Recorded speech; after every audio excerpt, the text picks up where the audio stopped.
ایک بادشاہ نے اعلان کیا کہ جو شخص جھوٹ بولتے ہوئے پکڑا گیا اس کو 5 دینار جرمانہ ہوگا۔ لوگ ایک دوسرے کے سامنے بھی ڈرنے لگے کہ اگر جھوٹ بولتے ہوئے پکڑے گئے تو جرمانہ نہ ہو جائے۔ ادھر بادشاہ اور وزیر بھیس بدل کر شہر میں گھومنے لگے۔ جب تھک گئے تو آرام کرنے کی غرض سے ایک تاجر کے پاس ٹھہرے۔ اس نے دونوں کو چائے پلائی۔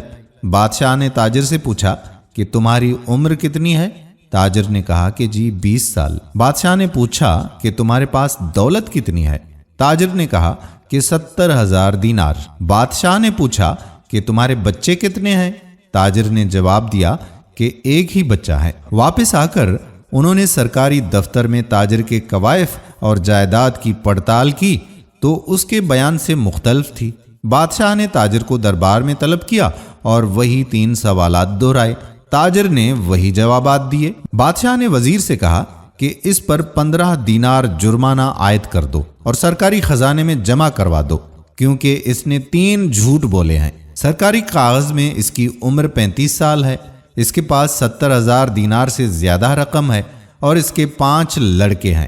تاجر نے کہا کہ زندگی کے 20 سال ہی نیکی اور ایمانداری سے گزرے ہیں، اسی کو میں اپنی عمر سمجھتا ہوں، اور زندگی میں 70,000 دینار میں نے ایک مسجد کی تعمیر میں خرچ کیے ہیں، اس کو اپنی دولت سمجھتا ہوں، اور 4 بچے نالائق اور بد اخلاق ہیں، ایک بچہ اچھا ہے، اسی کو میں اپنا بچہ سمجھتا ہوں۔ یہ سن کر بادشاہ نے جرمانے کا حکم واپس لے لیا اور تاجر سے کہا کہ ہم تمہارے جواب سے خوش ہوئے ہیں۔